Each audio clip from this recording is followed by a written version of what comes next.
షర్మిల ఎప్పుడైతే ప్రభుత్వానికి ఇబ్బంది అనిపిస్తుందో క్రైసిస్ మేనేజర్ పాత్ర ఆమె పోషిస్తుంటుంది. ఇప్పుడు తెలుగుదేశానికి ఇబ్బంది కలిగించే పరిణామాల సందర్భంలో ఇద్దరిని వాడుతుంది అస్త్రంగా. ఒకళ్ళు పవన్ కళ్యాణ్, రెండు షర్మిల.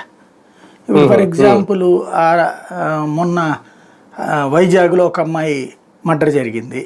అదే ఒక అమ్మాయి తల్లి మీద మర్డర్ అటెంప్ట్, ఆమె చనిపోయింది. అమ్మాయి మీద మర్డర్ అటెంప్ట్ ఒక పెద్ద సైకలాజికల్గా పెద్ద ఇష్యూనే ప్రభుత్వానికి ఒక ఇదే కదా. అయితే ప్రభుత్వం తప్పే ఉండదు వీటిలో.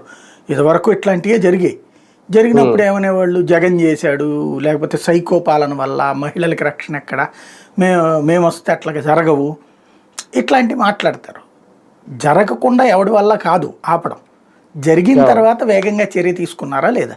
అప్పుడు వేగంగానే పట్టుకునేవాళ్ళు, ఇప్పుడు వేగంగానే పట్టుకుంటారు. కానీ మనం రాయించే వార్తల నేరేటివ్ థింకింగే ఇక్కడ క్లియర్ పాయింట్. ఇక్కడ అప్పట్లో అదేదో జగనే మర్డర్లు చేయించాడు, జగనే రేపులు చేస్తున్నాడు అన్నట్టు రాసేవాళ్ళు.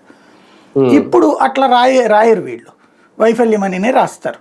అయితే అక్కడేమైంది, అదొక ఇన్సిడెంట్ జరిగింది. వెంటనే నాగాంజలి అమ్మాయి 11 రోజుల క్రితం రాజమండ్రిలో సూసైడ్ అటెంప్ట్ చేసుకుని అమ్మాయి వాళ్ళు చనిపోయింది.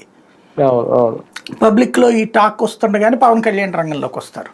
ఎందుకు, ఆ నాగాంజలి అమ్మాయి వాళ్ళ పేరెంట్స్ వెళ్ళి జగన్ కలిశారు.